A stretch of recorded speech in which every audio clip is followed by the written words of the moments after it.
नमस्कार दोस्तों, आपका स्वागत है। आज जो हम कहानी देखने वाले हैं, इसको जिस किताब से लिया गया है उसका नाम है मिरेकल हैपन्स। और ये एक अनुभव है, एक शख्स ने अपने कहे।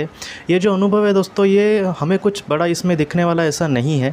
मुझे लगता है कि हम सबको ऐसे कभी ना कभी अनुभव हुए होंगे, लेकिन ये जो अनुभव है वो कहीं ना कहीं हमें भी दिखाएगा कि हाँ, हमारे साथ भी कुछ ऐसा अनुभव हुआ, तो उसके पीछे कुछ ना कुछ वजह होगी। तो इस वजह से मैं आपको कहने की कोशिश कर रहा हूँ। ये जिन सर ने ये अनुभव कहे हैं उनका नाम है मिस्टर माइकल ब्राउन।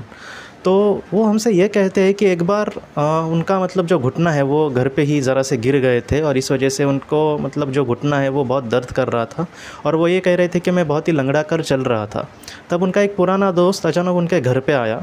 वो जो दोस्त था दोस्तों उनका, वो हीलिंग वगैरह करता था मतलब लोगों पर। तो उसको हीलिंग या फिर पास्ट लाइफ रिग्रेशन के बारे में उसको बहुत सारा ज्ञान था उनके दोस्त को, लेकिन माइकल ब्राउन जी को इतना उसमें इंटरेस्ट नहीं था और उन्होंने कभी इस बारे में सोचा नहीं। बाद में माइकल ब्राउन जी की ऐसी हालत देखकर उनके दोस्त को बहुत बुरा लगा। वो डॉक्टर के पास गए थे, उनके मतलब टैबलेट्स वगैरह चालू थे, लेकिन फिर भी उनको आराम ठीक से नहीं था। तो इनके दोस्त को इनको बुरा लगा, इनके दोस्त को इनको देखकर। तब उन्होंने कहा कि तुम शांति से लेट जाओ, और उन्होंने हीलिंग थेरेपी उन पर की।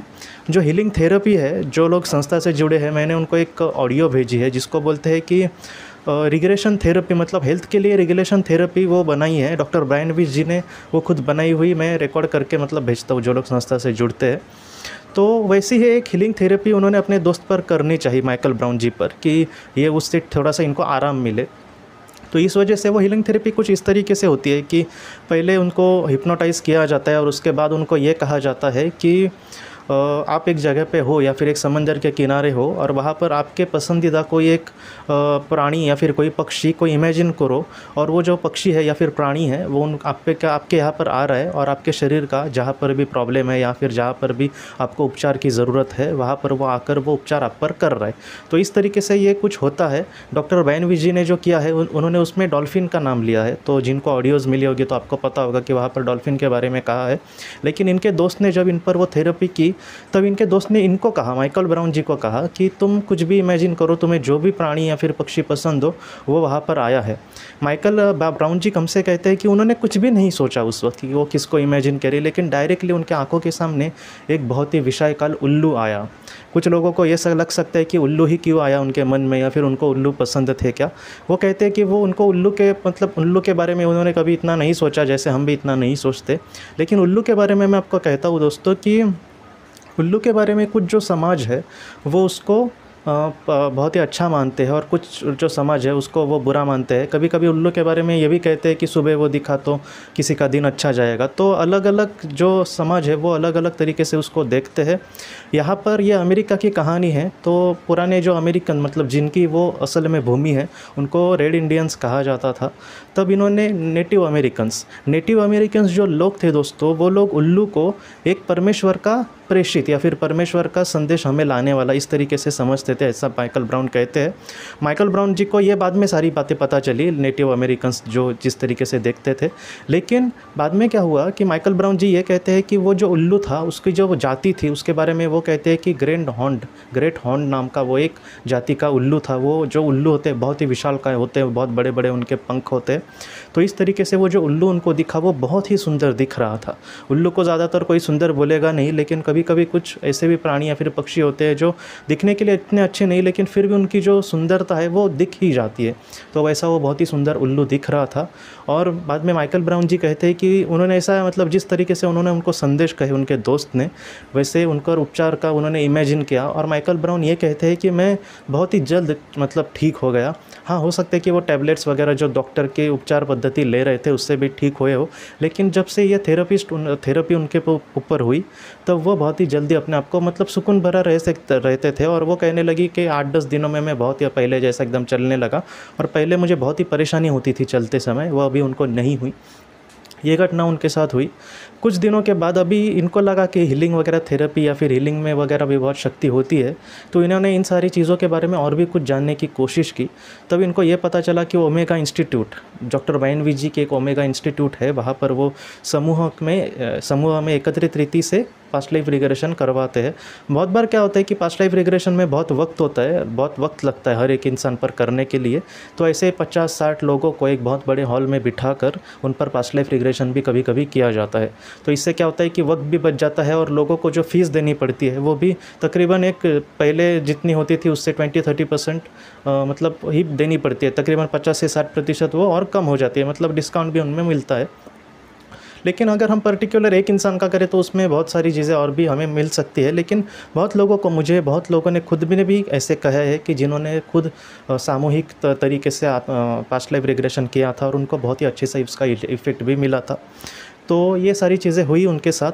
तो बाद में वो एक बार ओमेगा इंस्टीट्यूट गए थे और वहाँ पर मतलब वो जहाँ पर ओमेगा इंस्टीट्यूट थी वो थोड़ा सा दूर था उनके घर से। तो इन्होंने एक कमरा लिया था होटल में, माइकल ब्राउन जी ने, और वो ओमेगा इंस्टीट्यूट में जाते थे। एक बार ओमेगा इंस्टीट्यूट का इनका काम ख़त्म हो गया और वो ये कहते हैं कि थोड़ा सा अंधेरा होने को आया था और वो कह रहे थे कि 10-15 मिनट फक्त लगते थे उनको गाड़ी से अपने होटल में जाने के लिए। और वो अपने गाड़ी में बैठे और उसके बाद वो कहते हैं कि क्या पता उनका मन नहीं लग रहा था, वो बाद में फिर से वहाँ पर ही टहलने लगे, मतलब चलकर ही टहलने लगे गाड़ी से उतर के।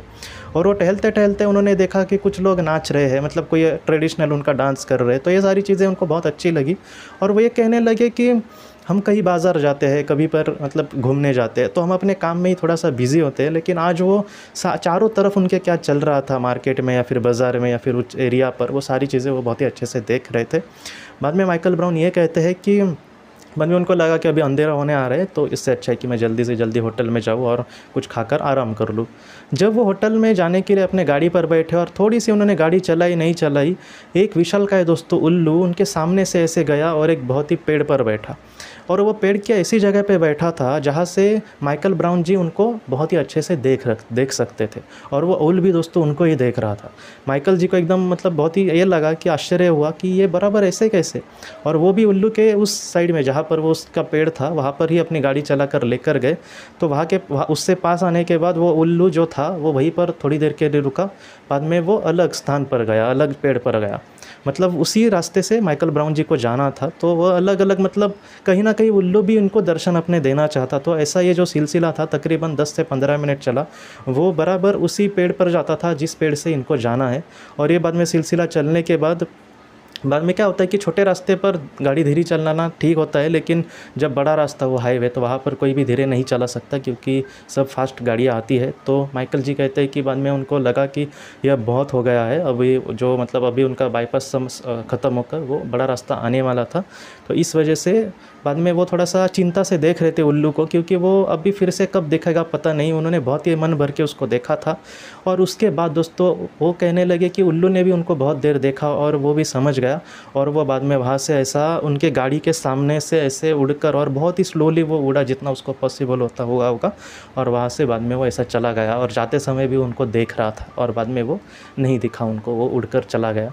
माइकल ब्राउन जी ये कहते हैं हमें कि ये किसी को इत्तेफाक लग सकता है, लेकिन बराबर आज ही उसको देखना, या फिर वो कितने 4-5 से भी ज़्यादा उसने पेड़ बदले और वो ऐसी दिशा में कहीं भी नहीं गया जहाँ पर ये उनको नहीं दिख सकता था।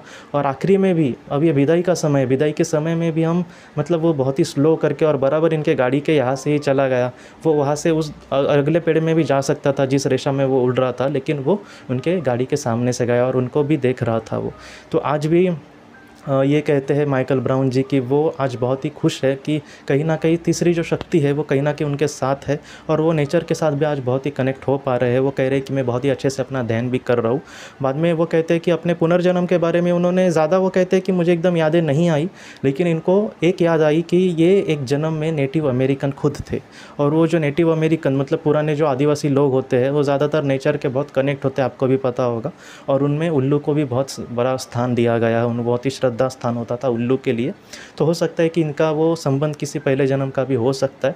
तो दोस्तों ऐसी जो घटनाएं है माइकल ब्राउन जी की, तो बहुत लोगों को ये भी लग सकता है कि यही इत्तेफाक हो सकता है कि उल्लू का वहाँ पर आना या फिर दिखना, लेकिन बराबर वही इनके आंखों के सामने कैसे आया, बाद में वही उनके गाड़ी के सामने भी कैसे आया। और गाड़ी के सामने भी वो एक नॉर्मल ऐसे जिस तरीके से प्राणी आते हैं, पक्षी आते हैं, वैसा नहीं आया।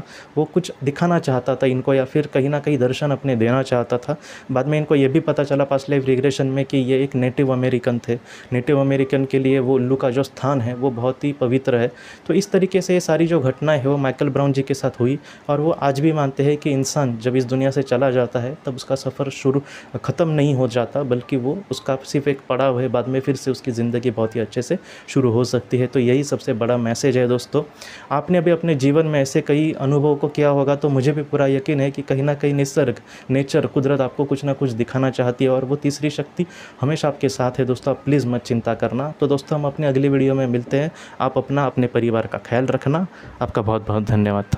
ज़िंदगी की रोशनी ये एक कंसल्टेंसी है जो ऐसे लोगों को मदद करने की कोशिश करती है जिन्होंने किसी अपने को खोया है, या फिर जो लोग अपने जीवन में बहुत ही ज़्यादा दुखी है। जो लोग इस संस्था के साथ जुड़ते हैं उनको इस विषय की किताबें और जानकारी भेजी जाएगी। इसके साथ साथ जो लोग पास्ट लाइफ रिग्रेशन थेरेपिस्ट के पास नहीं जा सकते, अगर वो घर पे अभ्यास कर सके, इस वजह से उनको पास्ट लाइफ रिग्रेशन की ऑडियोज़ भी भेजी जाएगी। और इसके साथ साथ ध्यान में एकाग्रता बढ़ाने के लिए कुल मिलाकर 5 ऑडियोज़ भी उनको भेजी जाएंगी।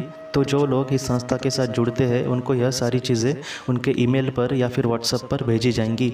अगर आपको इस संस्था के साथ जुड़ना है तो कृपया इस नंबर पे व्हाट्सएप करें।